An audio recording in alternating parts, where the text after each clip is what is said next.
see them in person. Attention! Mic check! Mic check! Mic check! Mic check! Please help me welcome. Please help me welcome. And give him some Progressive Caucus love. And give him some Progressive Caucus love. To our host and moderator. To our host and moderator. Who will introduce the Occupy organizers. Who will introduce the Occupy organizers. Please welcome Aimee Allison. Please welcome Aimee Allison. Author, journalist.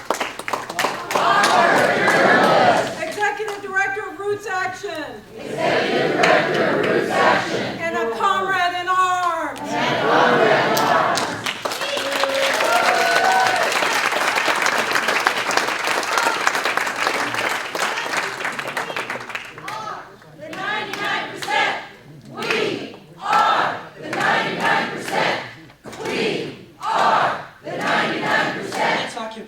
What the heck? Yes! Give yourselves a round of applause. Thank you. I really want to appreciate Karen and the Progressive Caucus because I would like to ask the heroes of the progressive movement and the movement of our time, the heroes of the Occupy movement, to come forward. Please give them a round of applause as they take their seats.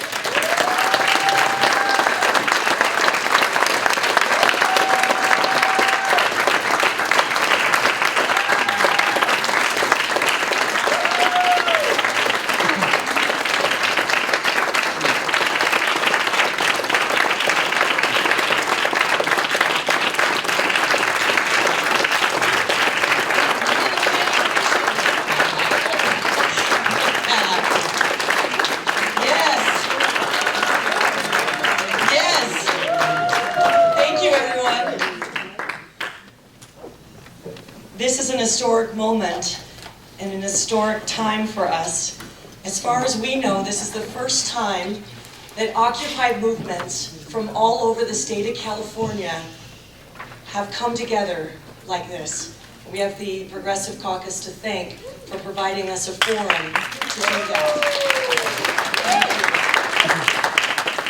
Before I introduce these heroes, those who have been on the front lines over the last over a month as part of the Occupy movement, I just, I want to say that we're at a point where the Occupy movement, and today in Oakland I saw a sign that said, Occupy movement evolve, what's next? And we all want to know what's next. How do we translate this amazing, powerful movement that has changed everything into something that will last, right? We still haven't punished Wall Street yet. No one's gone to jail yet. They haven't paid their fair share yet. We haven't freed our democracy of corporate influence yet. There's so much more work to do. And so we have an opportunity to hear from all parts of the state about what has transpired over the last couple of months, where we are right now, up to the minute updates about what's happening in places like Oakland or other places where the situation's evolving, and what people think can happen next.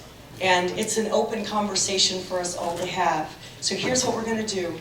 I'm going to introduce the panelists, and just a quick introduction. Each one is going to talk for just a couple of minutes about their role in Occupy with some observations. I hope that if you didn't yet give me a question and you have something, that Tara or Chris can hand you a piece of paper, or you can make sure to write your questions down, and they'll get that to me, and we'll get to as many as possible after everyone's had a chance to talk, and then we'll have an opportunity to have a discussion. Does that sound good? Yeah. Okay. All right. Well, let me just start at the far end of the table here with Occupy New York, Danny Garza, who's with, yes. Danny's also a member of Iraq Veterans Against the War. And then next, Occupy Los Angeles, Julie Levine. She took Freedom Plaza and was in DC, so she's been to several of the Occupy movements. Justin Tartaglia from San Francisco. Justin. I'm out of order, but yes, please take a seat. Please. And then in San Francisco, Mark Dennehy. All right, so Mark will be speaking. I'm totally going out of order, but forgive me. John Kenny in San Diego, coming out of San Diego. We say hello to him. Next to John, Christina Kay from Sacramento, Occupy Sacramento. Out of Oakland, Shake Anderson. And then out of Fresno, Camille Russell. So without further ado, let's begin with you, Danny, and I'll walk over and hand the mic. We want to hear from you. I like to stand when he speaks. I first heard about the Occupy movement back in July through the internet, through the grapevine, that some people had an idea to go to Wall Street, the belly of the beast, and take it over and occupy the area around there and protest and not leave, have a 24-hour protest, kind of like what the Egyptians did in Tahrir Square. I thought that was a great idea because with regular protests, you go to the protest, you annoy whoever you're going to annoy for 3 hours, and you go home, you go away, and the next day they forget about you. So that's what drew me to this movement. So I spent the next couple of months promoting for myself from my home, and I live in Sacramento, and flew to New York, not knowing anybody there, on September 16th, spent the night at the airport, met up with everybody who was going to protest, and at first there's a few thousand there, maybe 3,000 people showed up, and we went to Zuccotti, now famous Zuccotti Park. We had no idea we were going to be occupying that park at the time, and so that night, the police threatened to raid us, and a lot of people left. And there was 150 of us left in that park.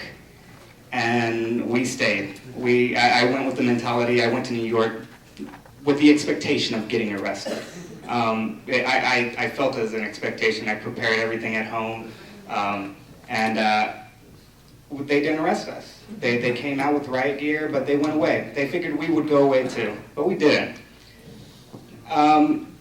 There I started seeing what I could do personally to help the movement while I was there. So I started talking to the New York Civil Liberties Union, the Industrial Workers of the World.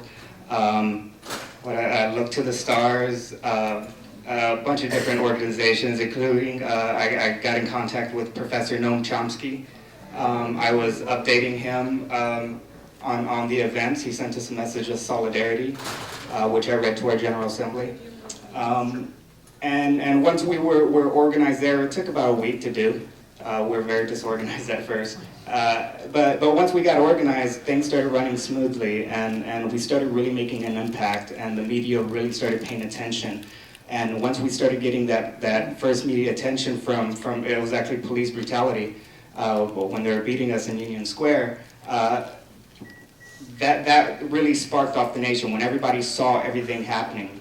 So I spent my time there. I came back to Sacramento and helped organize here. I've been arrested 3 times there. I participated in the general strike in Oakland. I was arrested that night as well. But you know what? Every time they arrest me, they only feed my little rebel heart. and you know what? I'm not scared. Put handcuffs on me, throw me in jail, but this nation has a problem. It has a very serious problem. And if they want to throw me in jail, fine. But it's worth it to me. If it's going to feed the hungry and make people keep their homes and give them health care, then it's worth it. Put me in jail. But I'm not going to sit down anymore and be quiet. Thank you very much.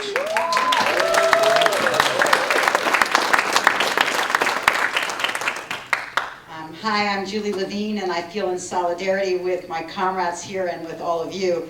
I've been working inside and outside the party for a long time, but I've really disenfranchised with the corporate machine, and I'm very proud of the Progressive Caucus for standing up and taking a stand. I have been part of Occupy LA from day one. In fact, I joined the planning group at the protest at the House of Blues around corporate wars and tar sands when Obama was there for a fundraiser on September 26th. And I was so moved by the young people and the consensus building process, the participatory democracy process, which I think is the strength of this movement and what's keeping us strong and what's keeping us independent. I initially was part of the media team at Occupy LA. Now I'm part of the facilitation team, and it's tricky because I've run meetings for a long time, but here we don't run meetings. We leave our ego at the door, and we really learn how to be neutral facilitators, and that is a real challenge, I think, for all of us. So I just want to say, I'm also involved in the Action Committee and Occupy the Hood, General Assembly, and many other things, and I am camping. So I think we're on day 49 today. I just want to say, we've been involved in a number of actions that have had a huge impact, both stopping the tar sands oil pipeline, Keystone. Bank transfer day, I cut up my Chase card and I closed my account. Corporate personhood, we've helped strengthen the City Council resolution to end corporate personhood, leading toward that national referendum we're talking about. Federal Reserve actions. We're going to be occupying Congress around the super committee, and check us out on Oberman. Powerful statement about what we do stand for those who say that we're not clear about it. It's right there. And it speaks to the Democratic Party too, because inside they're caving and we're not. We're saying no corporate wars, tax the rich, let's fund education, healthcare, all of the things that we care about. And I do think that we are moving into police state, and this is the movement that we have now. And it's come to us, and we have an opportunity. We need to use this opportunity. We may not have another. And we're building with love. We're building nonviolently in a peaceful way, but we're not a reform movement. We're a movement that wants to take on this system and bring it back to the people and away from the corporations. And finally, just so you know what's coming up in Occupy LA, we're working for a port action. We want to close down one or more of the Goldman Sachs port areas, and also for a large national general strike on May 1st, which will be linked to immigrants and to everyone. And I think that's it. I just was, thanks to Susan Harmon of the Progressive Caucus, I got to go to Occupy San Francisco and Occupy Oakland today. Strong marches, and right now they've retaken in Oakland on 19th this lot that's owned by a big corporation, Telegraph. However, I believe they may be being raided now, and so I will keep you posted.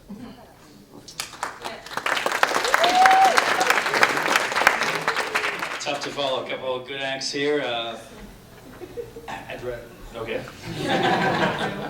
Hi, John Kenny from San Diego. I got a call just yesterday from one of the city council members, Todd Gloria, who's ostensibly a Democrat and has said many times in the newspaper, I 100% support their free speech rights, but he won't support us for a resolution, for a proposal, for a letter of understanding, anything to Occupy, he won't support us. Yesterday he gave us a call. I don't know if he's still here. Mike Fowler, one of your members, helped write a resolution which hopefully will be passed by you tomorrow. And I think the Democrats in our city are finally getting the word, hello, we are here. Hello, we are staying. Hello, this movement has huge legs and is going to stride forward whether you like it or not.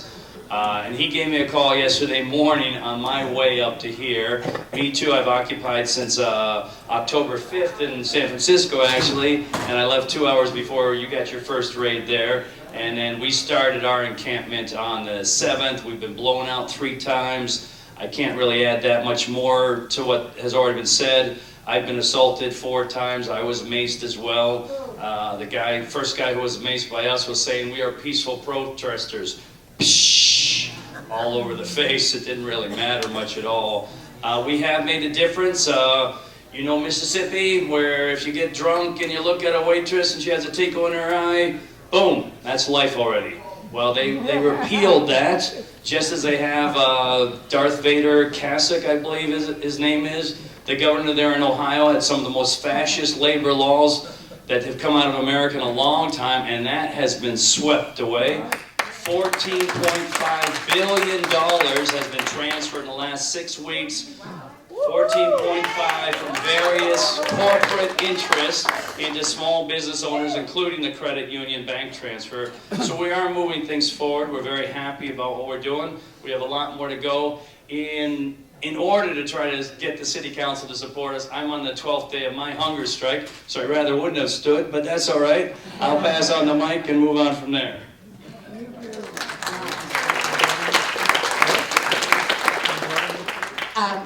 My name is Christina Kay. I'm here representing Occupy Sacramento, and I can say from my heart right now, this is the first time I've spoken to people that are actually interested in listening to me. And that really touches my heart, so thank you for having us. At Occupy Sacramento, I am an organizer, a facilitator, and kind of on a group. It's sort of an inside joke. It's called the Get S-Word Done group, working group, not a committee. And there is a group of 12 to 25 people who dedicate every facet of their lives to making sure that we follow through on our actions and we organize and make sure that we are doing our jobs as we obligate ourselves to those who choose to occupy. Occupy Sacramento first assembled at Cesar Chavez Park on October 6th, 2011. We are on our 44th day. We have experienced over 85 arrests. In the beginning, the city of Sacramento Incorporated announced that we were an unlawful assembly and furthermore arrested us for participating in a riot.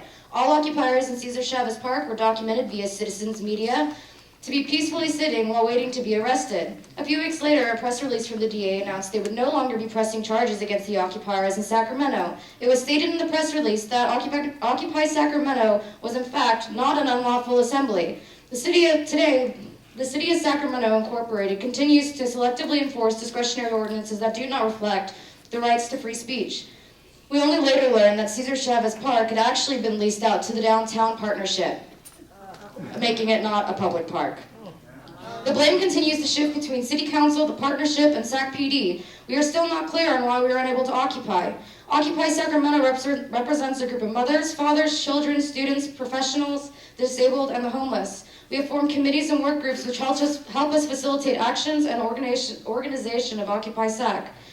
We focus our actions around community development and education while assembling to express our grievances. These grievances include, but are not limited to, social economical issues, civil rights, education, healthcare, fair housing, the privatization of public spaces, and income inequality. Occupy SAC has and will continue to participate in non-violent civil disobedience, and to this day, we have not had any incidents between our occupiers and the police. Some of the actions that we have taken so far were Move Your Money Day, and we helped facilitate a few people moving their money out of Wells Fargo into local credit unions. We visit City Hall every Tuesday and express our grievances, and like I said, it is very refreshing to have people who actually listen to our grievances. We have community outreach that has visited, I think, almost every one of these occupations, and it's so good to see these people here. I'm supposed to talk about why I occupy, and this is going to be a little emotional for me. The reason I occupy is because next year I will no longer receive federal aid to get an education. They cut us off at 72 units. I'm a single mom, so that kind of breaks my heart.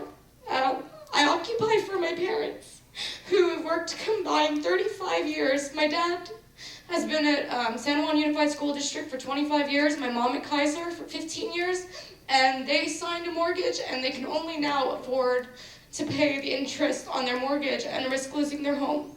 I also occupy for my daughter, who's 3.5 years old, and the school sends letters home begging for things like construction paper and crayons so that they can participate in a childhood.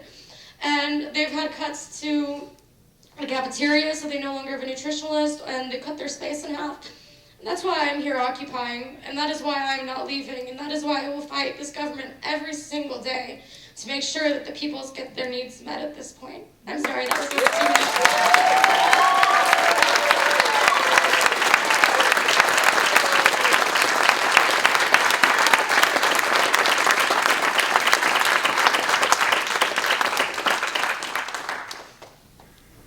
All right. My name is Justin Tartaglia, and I feel really humbled to be here. To get to meet all of these people and to see who else is out there, you know, dealing with the struggles that I'm dealing with every day. It's an up and down. I mean, every single day. It's really difficult out there.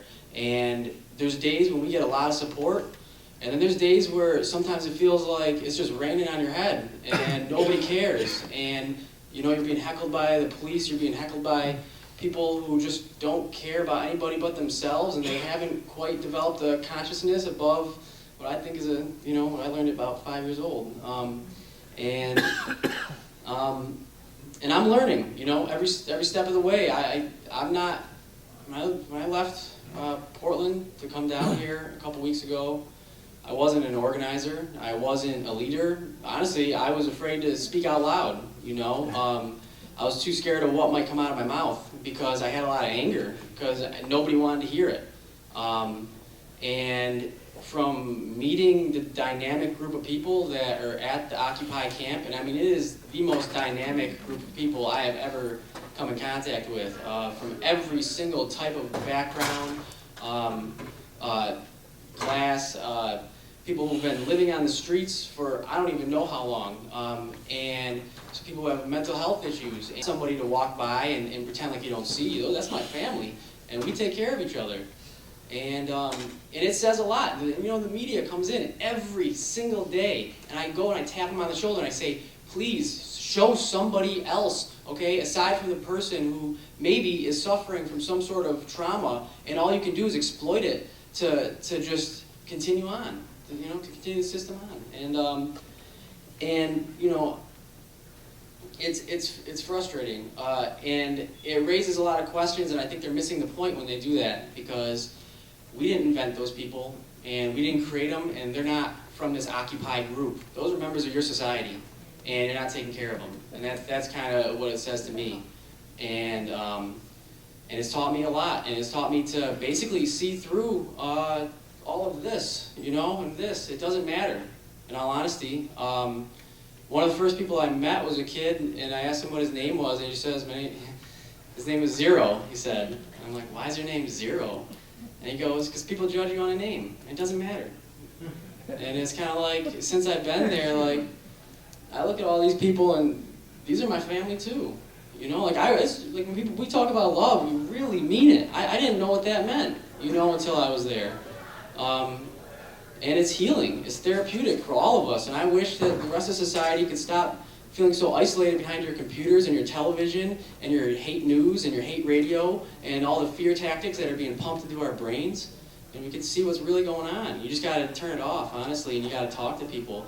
And when I leave the camp, every day I go for a walk around the city. I realize I greet everybody, I smile at everybody, I say hello, and people are a little bit shocked, but then they do it back, and then they spread it to other people. And so it's I could go out and I could try to start some big revolution, but I'm doing it every day, in all honesty. And I realize I'm gonna take that with me. I could leave tomorrow, and I'm gonna be changing the world, because it used to sound cheesy to me, but I figured out what love's about. It's that simple.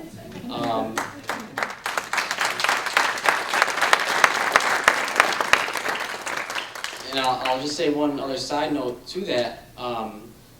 People say that there needs to be a focus for this movement, and I think that it gets overcomplicated with politics. I think it's really, really simple. Our society is becoming unhealthy. We're acquiring mental diseases, I would say, or diseases of our soul, and of our hearts. We're not properly functioning. If you watch a child, they know what to do. They know what love is. They don't question it. And I'd say I attribute to three things: fear, hate, and greed. Our problems with all these corporations, CEOs, or whatever, the banks, people who are profiting off of wars just because they really get us to play into, and they are really fueled by fear, greed, and hate, and they don't really know about love or empathy. And we need to spread that. And it's not just a revolution of economics or the economy or the government. It's got to be a personal one in each and every one of you. You just got to stop giving into the fear and the hate. And everything, honestly, I think will be okay. It sounds complicated because it means we all have to do something, and somebody isn't going to do it for us. But it's actually really, really simple. And thank you for letting me speak.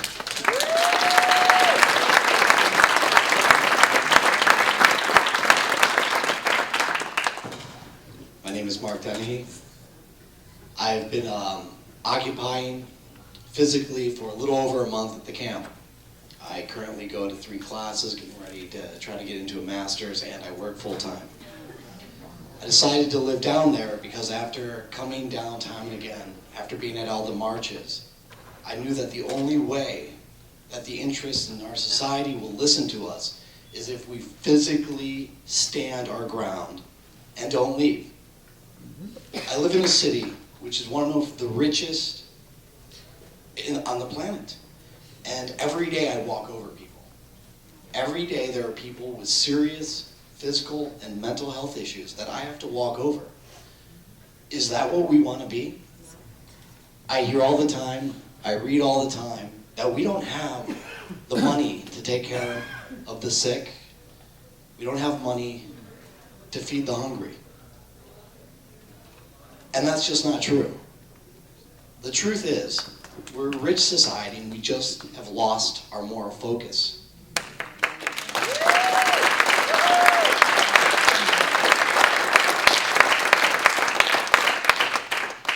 I plan on being there to the end. I've been waiting for this a long time. A lot of people have lost faith in the system. You guys are a representation that there is a little bit left, that we can actually bring the Democratic Party, which most of the people in the Occupy movement have given up on. When I read the manifesto, which I had sent to me before I came down here, I wanted to read what it was about because I'm so skeptical. And now I have more hope. And I hope this moves the Democratic Party to a position where they said that they were. Now I was asked, when I speak, to give an example of something I've noticed at the camps. And the one thing that I can think of is I've watched people open up. I've seen people with no hope actually have hope now that there will be change. That's how Obama got there in 2008, and it's failed. I wish I didn't have to say that. I don't want to say that. But now people have hope. Now people are standing up, and as we've seen earlier, they're being abused for it. They're being pushed down. But they're standing up because if we don't do it now, it's not going to get any better. That's right. That's right.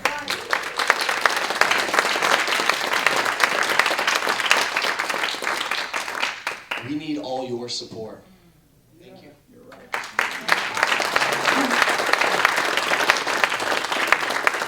How's everybody doing?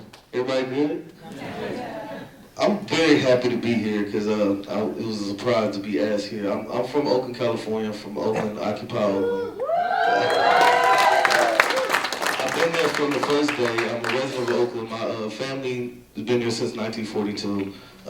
My grandfather worked as a machinist, and my grandmother took care of the 12 children that they created. I'm the son of the third oldest, so I come from a big family. So my connection to the movement is basically, when I heard about Occupation Wall Street, I took a year out of my life actually to study the money system, like personally. I just kind of figured, like, what is this money about? Why do they keep asking me for it? Like, why does everybody keep asking for money? It's just ridiculous. Why do I need it? What is it for? Like, where does it come from? So I studied this, and I realized that it's useless, actually. It's actually, it's in between a resource. We have resources, and then we have something in between the resources, and this is money. And they use it as a vice to get people to do things that are immoral. And this is what the system has become, a completely immoral system based upon what's in between what you actually need. And that's the food, the shelter, and the community. So when I got to Occupy Oakland, it's kind of like, what do you do? What do you do? What do you do, right? You just sit there. You wait. And wait for you to become valuable. Wait for someone to ask you a question. Wait for something to be done. Wait for the food to show up so you can serve somebody. Wait to resolve a conflict. Like I'm a bouncer also. I've worked as a bouncer. So conflict resolution is pretty much part of my life. And before that I worked at DMV, so imagine that.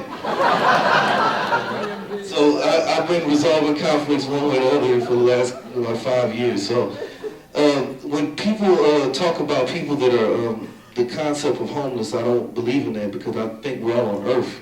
And last time I checked, I was born here, And last time I checked, this is my home. So for you to be homeless, the concept is actually irrelevant. What happens at Occupy, what I believe at Occupy happens is that you have a sense of value.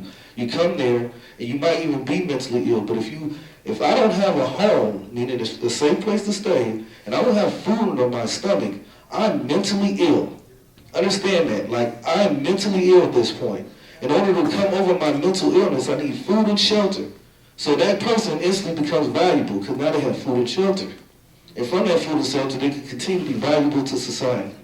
And that's what Occupy Oakland does. That's what the Occupy movement should do for everybody. Make them valuable. Give them the ability to be useful in a society that's forgot about them. There's a young man, he's 24. He's at Occupy Oakland. And he just got out of jail. His brother is there too, and he doesn't want to go back to the hood. He doesn't want to go back to his environment because it doesn't make sense anymore. Everything he had to do to survive, he has already there for him. He has food, shelter, and society, and people to talk to him. He views me as big bruh, like somebody to look up to, because he never had that. He gets out of prison. Now he has people to look up to.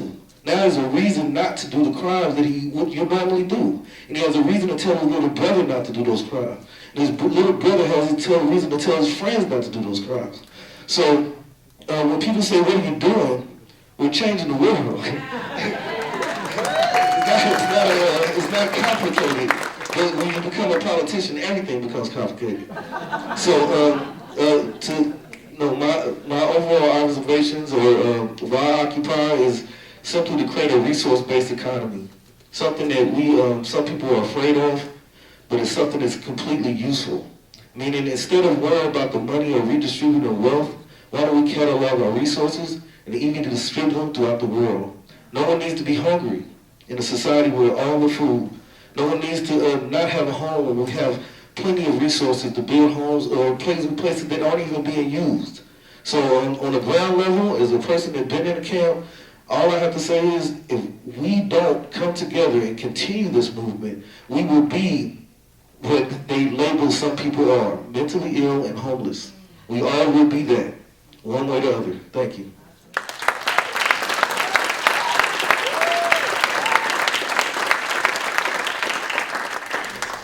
I'm Camila Russell. I'm from Fresno, California, and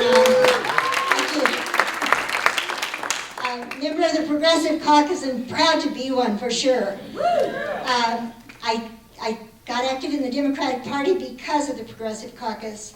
I got active because I've been doing anti-war activism for the past 10 years, and I saw the Progressive Caucus was the place I needed to be to help make change. So I'm looking around the room and I'm seeing the group of people that are here, and I'm seeing that a lot of you are a lot closer to my age than the age of most of the people who are here at this table. And I'm sure you can figure out that I'm not one of the movers and shakers of Occupy Fresno, but I'm there to support. And I want you to know that there's a role for the support people.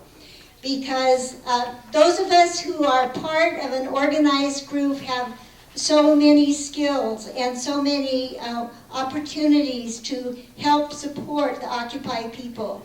In Fresno, we've got a smallish group. Our General Assemblies run from about 20 to 30 people on a nightly basis. And those of us from the progressive community, which is very well organized in Fresno, are there to help.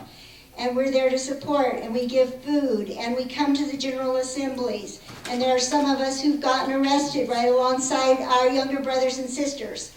And we are very proud to do that. And as older people, you know, we appreciate how much has been lost in this society. It's unbelievable what has been lost from the time that I was a young woman to now in terms of social services. I'm a public school teacher, and it just makes me sick at heart to see what's happened to our public education system in California. And then I don't ever want the Occupy folks to forget that it's not only what the corporations have done to us, but it's what this war has done to us. When we're spending $2 billion every week on killing people in another part of the world, And then saying that we don't have money for people who are poor, that's a serious, serious problem. We got to always keep putting it together. So just to let you know a little bit about what Occupy Fresno has done, because each of these occupies is a little different. The group has really gotten involved in local issues as well as raising the awareness of the bigger monetary issues that all the occupies are concerned with. The Occupy Fresno group has gone to the school board asking for the administrators to voluntarily reduce their pay. They've gone to CSU Fresno again with an alternate budget to the budget that the provost has come up with at CSU Fresno. We did the Robin Hood Tax Day, we did the Bank Transfer Day. There have been weekly marches to the 4 big banks that are the real culprits in downtown Fresno. And the other big thing that Occupy Fresno has done has been to be involved in witnessing the homeless evacuations or evictions that have taken place in Fresno just happened to be at the same time. Massive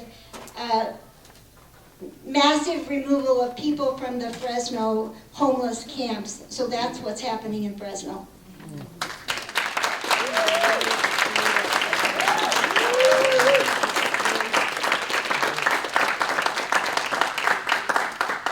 I'm so inspired.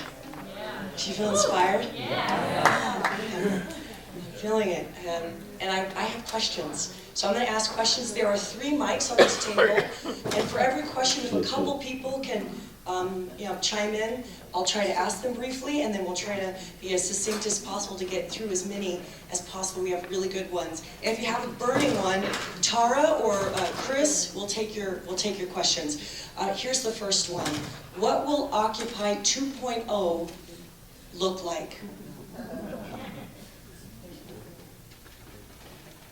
This is an easy one.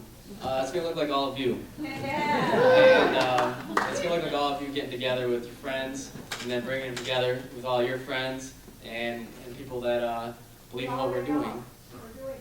Yeah. Just the evolution has already started. I would also like to add, it's going to look like an economy or a place where everybody can share their ideas, everybody can learn from each other, everybody looks at each other like what Martin Luther King said, with value, instead of the content of their character, because that's what I see at Oakland Occupy. We look at each other with the content of our character. We don't go and say, just because of this or you're homeless or whatever. I meet people and I talk to them, and once I get to know them, I know them. And then from that conversation, we continue to grow. So it's not about what background you came, it's about how you come and the energy you bring to the table. So I think that in the future, it's going to be all of us talking to each other and getting to know each other on a personal basis. Thank you. There's another question. Let me just follow that theme. There's been a lot of police repression of the camps, breaking up the camps. So given that, what's the Occupy 2.0 movement going to look like? Is there anyone else who's going to sound up? Yeah. That's more what I was going to address. Actually, I wasn't sure. Everyone else took it to a philosophical level, which I love. That was pretty beautiful. I know right now, even some people in our camp, we definitely have some demoralization. Our numbers are down some. Of course, we don't have a place to occupy per se as intense and sleeping bags. However, we do show up every day. We have a hell of a lot more people online. It's more a matter of change it to a new paradigm. Occupy the mind, occupy the consciousness. There is talk even that Bloomberg did us all a favor, knocking them out of the winter. We were talking about doing Valley Forge expeditions to New York and Philadelphia and Boston. There are going to be some bitter cold winters up there. We might go into a semi-hibernation mode, make sure we're making our movements every day, make sure we're occupying banks, and then have an American spring. They had an Arab spring. We need an American spring, and it will be an ideal time for us to explode and blossom on the scene and say, we are the people. We are back by and of and for the people. I'm very, very oriented, and I think a lot of action. What can we do to fix things? And we've had a few proposals, and one of them is a number of new constitutional amendments that could be passed to fix a lot of the problems that we're having. But we have options at our disposal. They're not short term. They're long term options. But one of them that is in the works, I believe, right now, I read it off the New York website, is they're planning a sort of a constitutional amendment convention on July 4th, 2012. And they're going to take one male and one female representative from each congressional district to meet there and discuss constitutional amendments and what we can do to fix our system. And I think it's a great option. I mean, we got to remember that while this country is a very free place now, it was built on a slave society, on slave labor, and I guess to a point it still is. And I mean, the free society, we had slaves, women couldn't vote for a really long time. So there were errors in this free society, and we've tried through constitutional amendments to fix these. And if we are still allowed to, we can further make more amendments to our Constitution to make it reflect what we know in our mind as America. Thank you. Well, I'd like to see us occupy more of these city councils and county board of supervisors meetings and some of the offices of these elected officials and our congressmen. Let's look toward occupying those areas. In the short term, I think we need to occupy the media, and I think all of us can do that, both through traditional corporate 1% media and through our own social networks, and supporting the growing of this movement. And I think in the long term, we really need to take the money out of politics. It's got to be human use, not corporate reasons. We're not going to wait till that happens. We're still on Occupy 2.0, right? Yes. Okay, so every occupation is different, and they all have their own goals based on what they believe they should do locally or globally. We have really invested locally. We are at City Hall every single Tuesday with news articles, their ordinances, their charter, everything. We hand it to them and we say, look at this, you are breaking the rules. And they continue to break the rules anyways. So over the winter, we have to decide how to deal with that, which is exciting because we are sure how to deal with that at this point. People believe that the winter 2.0 is going to drive people away and that the occupation is going to die, and that's insane. What we have is, depending on the size of the occupation, many people who will be in very close quarters with a lot of grievances, who will be organizing all winter, and when the masses come this spring, we will be prepared. We will make sure that every single person chooses not to act violently when the police decide to tear gas us for standing in a park at 11 o'clock at night. They will stand there together with their brothers and sisters and make sure that the message is known. We are peaceful, we are staying, we are assembling and exercising our First Amendment rights. And realistically, I think that is what our goal is all winter, is to educate and develop community and ensure when they come in the spring, we're ready for them. This is a quick one. How many of you are committed to camping out through the cold winter? By show of hands.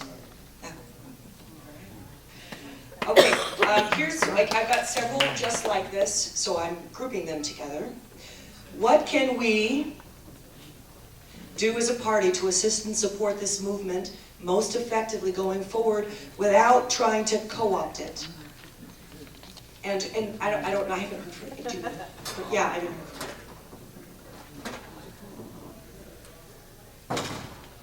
I think something that the Democratic Party, especially the progressive side of the party, can do is to not disown us. When there are a lot of elected Democratic officials and they're coming out and they're turning their back on us, they're not willing to stand up for what we stand up in. I don't believe I heard Obama say the word inequality until after our movement started. This has already got legs. This isn't going to end because the problems that are facing our country, that are facing the world, are not going to end without us standing up. And we need you guys to stand with us, and that's the best way to show support, because it can't just be a small minority of people who are willing to brave it all the time. We need, every time we have a march, for it to be big. We need children out there. We need seniors out there, and just showing that you stand with us in some of the bigger events if you can't stand with us in the parks.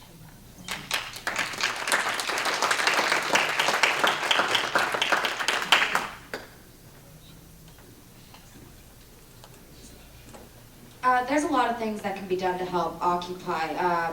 Whether it's helping organize an action and helping follow through on that action, if that's something you feel needs to be done, you can show up to a General Assembly and say, hey, this is an action I feel like I believe should be followed through. Organize it, bring it to us. If it passes, we will help you execute that action, as long as the General Assembly agrees. If you can't do that, that's okay too. You can fill a crock pot up with chicken noodle soup and come feed some really cold protesters. You have extra cold tree laying around your house, bring it by. Extra blankets, extra pillows, anything. If you can just come stand for 10 minutes and smile and say hello, we would love that too. No matter what, in the end, all that we ask is that you please come join us and be there. When we call for a march, when we call for a strike, please join us. Please tell your friends and do what you can to help, even if it's just showing up for 5 minutes or walking up to a stranger and saying, hey, have you heard of Occupy? No matter what it is, small or big, we could use you, and we really need you to come join us.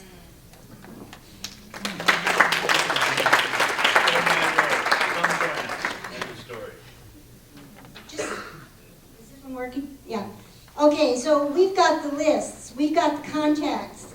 So that's how we can help, is spread the word. Be involved, find out what's going on and spread the word. Yes. Okay, I think the question was about co-optation, so I want to just say we need to hold our elected officials accountable. There are plans underway, national plans backed by Obama and by mayors across the country to completely eliminate these occupations within the next 5 days. Now's the time that we need people to speak out. Probably right now Oakland is being raided. Now's the time to speak out.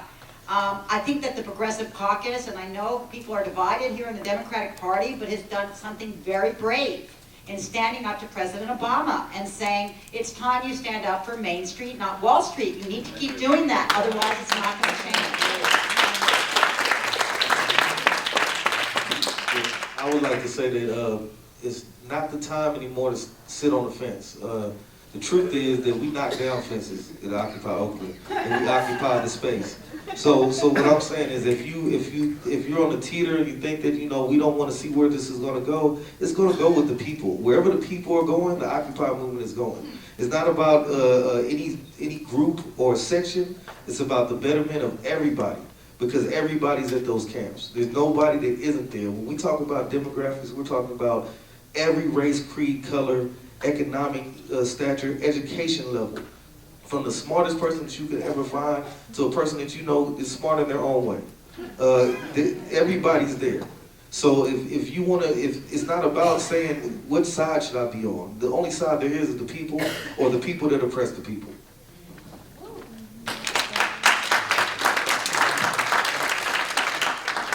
How are we doing so far? Yes. I got more questions. And I want to, this one is, there's several questions about these challenges that have faced the Occupy encampments. How do you deal with the violence that happens? How have you dealt with police repression? And how do you deal with the fact that the Occupy encampments seem to be increasingly troubled the longer that they're in place? What upsets me about any police action towards the Occupy movement is that it's really just an attack on peace. Like, we're peaceful people talking and building community, feeding people. When they took down the Oakland Occupy, and it irritates me, so just excuse me. Like, we have a kids village. We had a 24-hour kitchen. We had people coming in doing yoga and meditation in the morning, and we had facilitation meetings throughout the day. This is what we did daily. This is what the daily thing that we did. So when they come in and they take away these people's blankets, these people's tents, they have no consideration for the welfare of the public. And you can say it's a protest, but when people are actually staying there, consider the people that actually need this to sleep.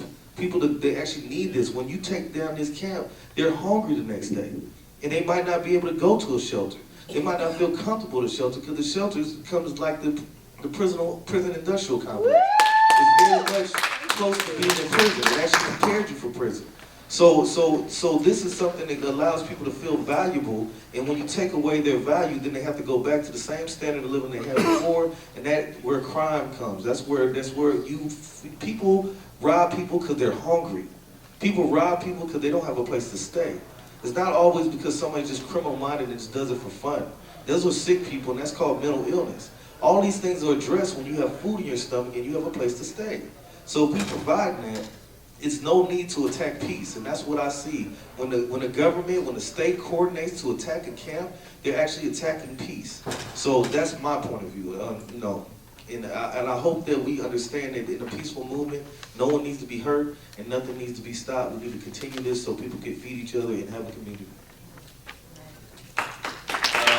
Yes, it's sometimes tough, and it was a huge debate we had earlier. Are the police part of the 99% or not? And basically, of course they are part of the 99%. However, when they throw on that shield and that uniform and they go out there and do their business, they're servants of the 1% at that point in time. When Occupy Wall Street was raided, I know Chase Manhattan Bank threw down $2.3 million or whatever it was the day before. 4.6 it was? Wow. The day before or 2 days before the raid hit, I heard 100 cops called in sick that day. They knew it was going to happen and they didn't want to be there. Martin Luther King, I know one of the things I do is when you feel bad, just read about someone who's had it worse, and he called it clinging to the truth. No matter what happens to you, you just find the greater truth. In his philosophy, we are all good. We aren't born with good and evil within us. We're all good, but we've been corrupted by the world around us. And when bad things happen to you, you try to find the truth and the reality and move beyond it again. I got maced by a guy. I probably talked to him 3 days later and said hello to him. I don't even know his name, his shield number, or anything else. He did what he did. Another guy choked me and threw me to the ground. I'm not sure who that guy is either. You have to move on. If this is a peaceful movement, sometimes you have to take the hits. If they're stupid enough to strategize that sort of stuff and to do it to us, then do it to us. They are losing. Another great word from Gandhi was, first they ignore you, then they laugh at you, then they fight you, then we win. Could you read that question for me one more time? In summary, the encampments have faced some internal and external challenges. Can you speak to those and how you're dealing with those?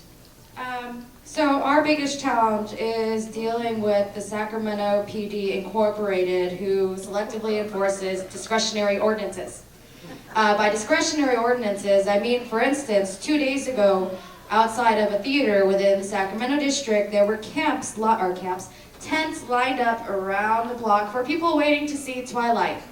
They were not exercising free speech or assembly or petitioning for grievances or, I don't know, we do freedom of press there too, I'm pretty sure. We are a living First Amendment. With dealing with these issues, because the police is a very, very big issue with us, being that we can't occupy the park, we have personally found that nonviolence is amazing, and nonviolent civil disobedience is amazing, to be exact.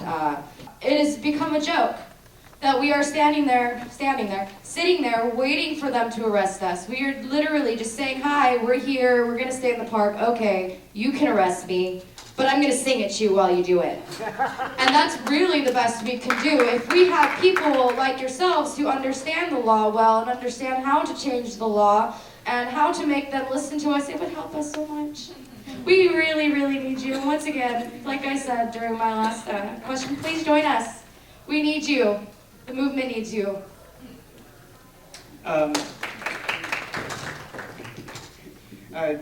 there's a good quote by John Lennon, and I'll summarize it by saying the only thing they can't handle and they don't know how to handle is humor and nonviolence, and they don't. How do you handle that? They don't know how to do it. And the reason we're starting this peaceful movement now is to avoid a violent movement in 15 years, in 20 years.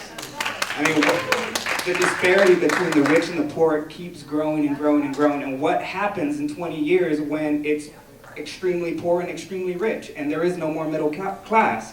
And this is what this movement is trying to circumvent with our peace. Because in this country, we have the Second Amendment, we have guns, and we don't want people to use those yet. Well, I guess I shouldn't say it. We don't want them to use them at all, but you know what I'm saying. But before I went to New York, I was really scared to get arrested. I was scared of the cops, and I was reading Gandhi, reading some of his essays, and they really helped me to mentally prepare for it. And he said, if you're going to go to a protest for something you truly believe in and something you truly fight for, expect to get arrested. Go there with that expectation, because if you don't get arrested, it's a good day. And if you do, well, you already planned for it. Thank you. I like to say the OPD or the state and the federal government waged the $800,000 attack on tents last Monday. They spent a lot of money to beat up tents because we were smart enough to leave, and the people that stayed there were like, they wanted to get arrested. There was like 20 people from the interfaith community that got arrested. What I'm saying, this movement is peaceful. It's not about attacking anything. So if you want to attack a bunch of tents and spend money, large amounts of money on tents and supplies, just so you could beat them up with your batons to feel good, then we need to inject the humor into this, because it is funny. Over time, it would be hilarious to see how much money you want to spend to attack these tents, because that's exactly what you're going to be doing. People are smart. The movement isn't about tents. That's what I told people before the raid. It's not about the tents. Let them focus on the tents. It's about the people that come to the tents. It's about the community that's created from the tents. It's about the food that's being shared. That's what they're afraid of. They're afraid of the conversations with several different people from several different races that we realize that we're one, that we get along, that we don't not like each other. We actually like each other. We have a lot of things in common, and that's what is the fear. The fear is the fact that we're coming together as a community, and it doesn't matter what community you're part of this community. And that's what I think that we need to inject humor. We need to put little tents in front of the police officers. Just let them know that this is going to go on. You can be mad all you want to. Put a tent in the intersection, or put it somewhere that, and put some supplies in there, so when somebody goes in there, they can get a soda. Let's make them feel stupid for doing stupid things. In New York, we bought them coffee and donuts. Okay, I don't think we maybe addressed enough about the messy inner part of the movement, which was part of the question. So I just want to say that sometimes it does get messy. Sometimes we do have paid agents and infiltrators. We do in LA, which is now the largest encampment in the country. We do have Bloods and Crips in our camp. We have had thefts of tents. We do deal with thefts in our food tent. And of money at times, and it is real. And yet our core is a loving, solid core, which is what all of us are speaking to. And just like all of us are saying, it's by people like you becoming involved, not getting scared or upset because you smell marijuana or alcohol or whatever, because that is part of the whole of all of us. It's coming in and staying in. That's what we need. And I just want to thank you all. We're almost out of time. This is the last question before we hear from Karen, and I want everyone just really quickly to reflect. Yeah. I just had an idea. I mean, I'm loving this, you guys, and I think why don't we make them come and turn the lights out on us? We just need to occupy this room. Much of feisty progressive Democrats. We'll make our announcement and we'll go right back to this. What does everyone think? Yeah. Okay. So you guys give yourselves a big hand. And speaking as now a fellow occupier, I've got an ask for you. We are in awe of the occupiers here, they are our heroes for what they're doing. But here's the thing, just imagine if everyone in this room would get arrested. Because if everyone in this room could get arrested, and everyone else in every other room could get arrested, they couldn't handle this. I'm going to ask you something right now, and I don't want you to just think of it in an abstract, yeah, wouldn't that be nice? I want you to go home tonight and really make plans to get arrested. I'm not joking, okay? I'm not joking. Because the reason why, it's not a joke, you guys. I've been there. Yeah, is the jail stinky and all of that? Yes, it is. But it's liberating. It's very liberating. You're confined, but you are liberated. You will never know that feeling. You will never know that feeling because there's no other feeling like it. I urge you, please consider this. It is not that bad. It really isn't. And if you want to, but you're scared, call me. Call me. I will go down there with you. What's your phone? I will come to you. Ready? Here it is. 916-812. Call me. And I will talk you through this. If I'm close enough, I will come to you. And I will either go there right with you to jail, or I'll support you going. And I will do everything. But imagine if we all did this. This is what's going to bring it down. Thanks, and I'm going to have to put this over to Amy.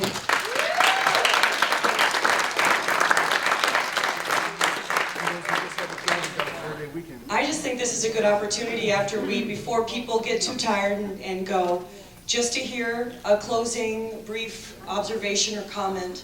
And what I would like to know from the people on the panel, before everyone leaves, as people stay, to honor the great heroes before us that you read about, your grandkids will read about in their history books.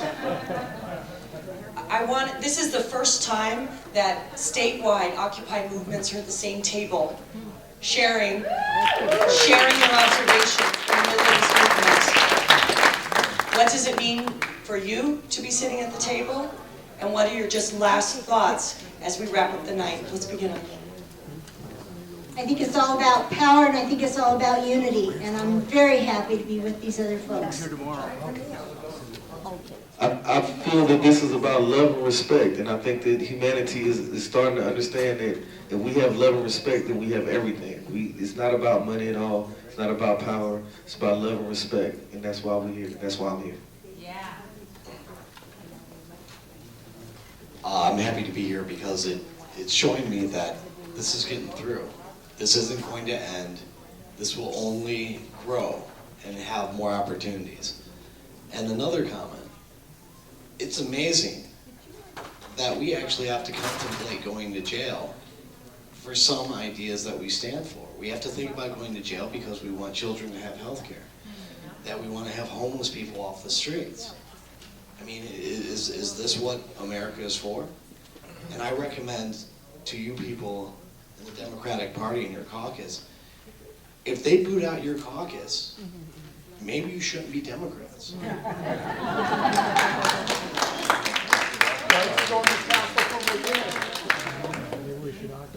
I just want to reiterate that we need your support, and in any kind of way that you can. And like you said, if it just means bringing food down or bringing smiles down and just kind words, it means a lot. And so there's a lot of powers out there that are really trying to smear us every day. And so whatever you can do, please. Thank you. What does it mean? You can clap for him. And what does it mean for me to be at this table? This is the first time I have, well, that's not true. I mean, I globally felt connected when Wall Street had their inception, but this is the first time I've been well, let alone at a table, but in a room with more than 2 or 3 different occupations. and I've been able to sit down and have critical conversations, and this is an opportunity for me. All I see is, oh, let's sit down, let's collaborate. Global action is what I see at this table right now. What does it mean to be at this table? It means so much. There's a huge gap between the new generation, the next generation, and the older generation. And for you guys to be sitting here and actually listening to the things that we have to say and looking us in the eyes and applauding us and agreeing with our ideas, that's what brings me out here every day. It's when the families and the children and those who just don't have the energy to fight anymore appreciate that we are there day and night fighting for equality and to fix this economy. And that's what is so special to me. And thank you so much for listening to us, and please come join us, please.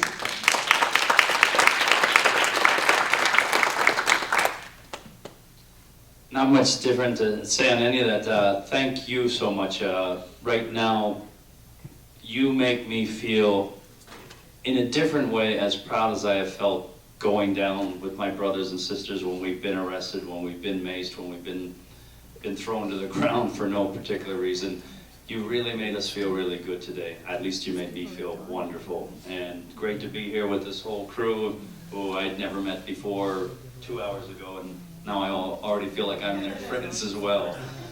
Thank you so much for that. We have already agreed to exchange all of our information. We'll keep in touch. We would love to hear from a lot of you too. I wish we'd started this earlier. Anyone, if you want to start passing this around and giving us your emails or whatever you want, we'll try to make sure we keep in touch with you. Pass it back and we'll go from there. Can I hand this to you, sir? Thanks. And yeah, like I said, love, peace, and understanding. I think it's really happening. Man can evolve, humanity can evolve beyond what we are. We're at a new paradigm technologically. Why is the wealthy getting more and more wealthy? I mean, a simple middle-class person can live a life that was inconceivable to the richest man in the world 100 years ago. We can be anywhere we want. We can record anything we want. We can fly around the world in half a day. Why can't we feed our poor? 1/6 of this country is in dire poverty by 1970 standards. That's criminal, and we really have to evolve beyond.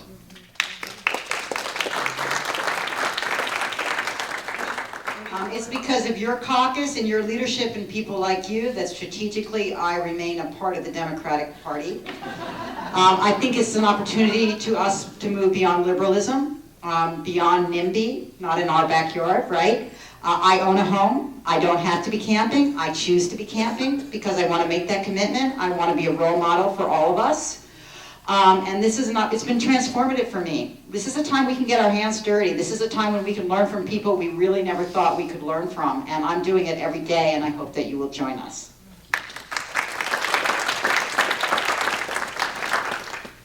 First, I'd like to thank each and every one of you for being here and listening to us. It means a lot to us to actually have an audience that will listen and to hear what we're saying. And what are you guys talking about? You guys have no purpose. What's your complaints? After being on Wall Street from the first day with those first 150 people, and then to come back into California and see Occupy Oakland and Occupy San Francisco and LA and Seattle and Portland and Austin and Boston and Chicago. Wow, the amount of solidarity in the country, worldwide solidarity, they got it all over Europe and Australia. It's a good feeling, and because of it, I know we're doing the right thing. I know we're moving in the right direction. And I wanted to comment on her comment about getting arrested and to seriously think about it. And she's right. It's very liberating. I've never felt more proud in my life than when they put me in handcuffs. My third time being arrested, they arrested me in my Navy dress blue uniform. I'm a veteran. I had my medals. I was fully dressed up. They arrested me for peacefully assembling in a park past 11 o'clock. What do you think about that? Not only was I born with these rights, but I earned them. And they have the balls to handcuff me and put me in jail for being a peaceful protester. That's not my country. Let's change it. Thank you.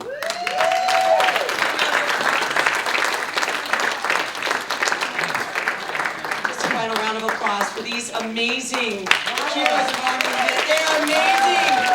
Yeah. Yes. Our government is not for sale. The banks do not deserve a bail. We will not reward those who fail. We will not move till we prevail. We'll occupy the streets.